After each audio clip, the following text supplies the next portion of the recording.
میں لاکھوں بیواؤں اور یتیموں کا سامنا کرنے کی بجائے 90,000 قیدی واپس لے جانا بہتر سمجھتا ہوں۔ ڈھاکہ ڈوب گیا، جنگ ختم ہو گئی، بھٹو صاحب نے اقتدار سنبھال لیا۔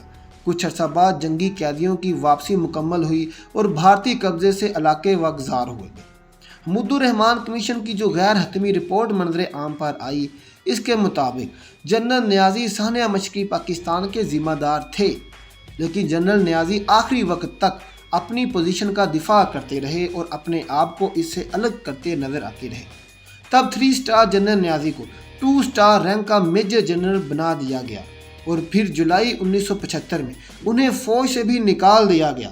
اس کے بعد جنرل نیازی پاکستان میں تو تھے لیکن گوشہ نشین ہو گئے، ان تک کسی کی رسائی نہ تھی۔ یہ وہ دور تھا جب ذوالفقار علی بھٹو نے جنرل نیازی کی کردار کشی کرنا شروع کر دی۔ ان کے بارے میں یہ تک مشہور کر دیا گیا کہ مشرقی پاکستان کی کمان لیتے ہوئے جنرل نیازی نے اپنے سینئر سے کہا تھا کہ آپ نے مجھے ایسٹ پاکستان کی کمان تو دے دی، لیکن اپنی مسٹرس کی کمان کب دو گے؟ بھٹو صاحب نے پہلے تو ہلال جرت سمیت ان کے تمام میڈلز واپس لے لیے اور پھر ان کی پینشن بھی ضبط کر لی۔ یاد رہے کہ ہلال جرت نشان حیدر کے بعد سب سے بڑا فوجی اعزاز ہے۔ ضیاء شاہد نے اپنے ایک کالم میں جنرل نیازی کے انٹرویو کے حوالے سے لکھا تھا کہ جنرل صاحب ٹیشو پیپر سے آنسو صاف کرتے ہوئے بولے، ہاں ضیاء، شاید ہم سے بہت سی غلطیاں سرزد ہوئی ہیں، لیکن جتنا جھوٹ کتابوں میں لکھا گیا ہے اس کا تو 1% بھی صحیح نہیں ہے۔ جنرل نیازی بھٹو دور میں سیاست میں آئے اور انہوں نے جماعت عالیہ مجاہدین کے نام سے سیاسی جماعت بنائی۔ ان کی پارٹی کا الیکشن سمبل پگڑی تھا، تاہم انہوں نے خود الیکشن میں حصہ نہیں لیا تھا اور الیکشن نہیں لڑا تھا۔ وہ پاکستانی قومی اتحاد کے جلسوں میں خطاب کیا کرتے اور بھٹو صاحب کی پالیسیوں پر تنقید کیا کرتے تھے۔ جنرل نیازی نے اپنی عمر کا آخری حصہ لاہور میں گزارا اور 1 فروری 2004 کے روز 89 برس کی عمر میں لاہور ہی میں ان کا انتقال ہوا اور انہیں لاہور چھانی کے فوجی قبرستان میں سپرد خاک کر دیا گیا۔ محترم ناظرین، پاکستان کے عسکری تاریخ میں اپنے سینے پر سب سے زیادہ میڈل سجانے والے جنرل نیازی کے بارے میں پہلے آپ کو بتا چکا ہوں کہ انہوں نے 65 کی پاک بھارت جنگ میں ولولہ انگیز قیادت کرتے ہوئے دشمن کے ناپاک عزائم کو خاک میں ملا دیا تھا اور بھارتی فوج کو دھول چٹا دی تھی۔ تو دوسری طرف مشرقی پاکستان کے گورنر اور مارشل ایڈمنسٹریٹر امیر عبداللہ خان نیازی کو سقوط ڈھاکہ اور پاکستان کے 2 ٹکڑے ہونے کا ذمہ دار بھی سمجھا جاتا ہے۔ پیپلز پارٹی کے شریک چیئرمین آصف علی زرداری اکثر عمران خان کو جنرل نیازی سے تشبیہ دے کر بزدل اور ڈرپوک کہتے ہوئے طعنہ زنی کرتے نظر آتے ہیں۔ آپ نے نواز شریف کی تقاریر بھی سنی ہوں گی، جس میں وہ عمران خان کے نام کے ساتھ نیازی کا لفظ خاص لہجے میں بولتے ہیں۔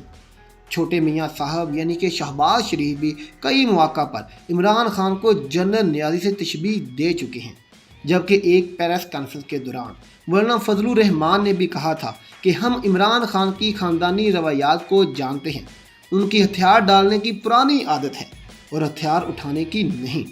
نون لیگی قیادت مسٹر زرداری اور مولانا صاحب عمران خان کو جنرل نیازی سے تشبیہ دیتے ہوئے بزدل اور ڈرپوک نیازی کیوں کہتے ہیں؟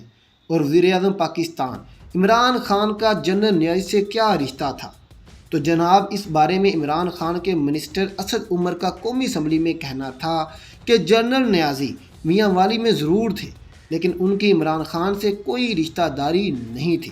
ہمارے ملک میں ہر سال 16 دسمبر کے روز سقوط ڈھاکہ کے عنوان سے ٹی وی پروگرام ہوتے ہیں، رسالوں اور اخبارات میں اداریے، کالم اور مضامین بھی لکھے جاتے ہیں، جس میں فال آف ڈھاکہ اور جنرل نیازی کے حوالے سے بہت سے تبصرے شامل ہوتے ہیں۔ جنرل نیازی نے سانحہ مشرقی پاکستان اور اپنی جنگی ایام کی آپ بیتی دا بیٹل آف پاکستان میں تحریر کی۔ اس کتاب کا اردو ترجمہ میں نے ہتھیار کیوں ڈالے کے نام سے چھپ چکا ہے، جبکہ 1971 کی سول وار اور جنرل نیازی کے کردار کو لے کر کئی پاکستانی فوجی افسر، بیوروکریٹس اور غیر ملکی صحافی اپنی کتابیں تحریر کر چکے ہیں۔ جنرل نیازی کا یہ جملہ آج بھی تاریخ میں درج ہے کہ Dhaka will fall only over my dead body. مشرقی پاکستان کے المناک سانحے کے بعد جنرل نیازی نے اپنے ایک انٹرویو میں کہا تھا، مجھے اپنے شہر میں برقع پہن کر شاید جانا پڑے گا۔ جنرل گل حسن اپنی کتاب میں تحریر کرتے ہیں، جب ستمبر 1971 میں جنرل نیازی کو مشرقی محاذ کی قیادت سونپی گئی تھی تو جنرل گل حسن راولپنڈی GHQ میں بیٹھے ہوئے تھے۔ یہ امتحان کی گھڑی تھی، ایک کے بعد ایک جنرل مشرقی پاکستان کی کمان سنبھالنے سے انکار کر رہا تھا۔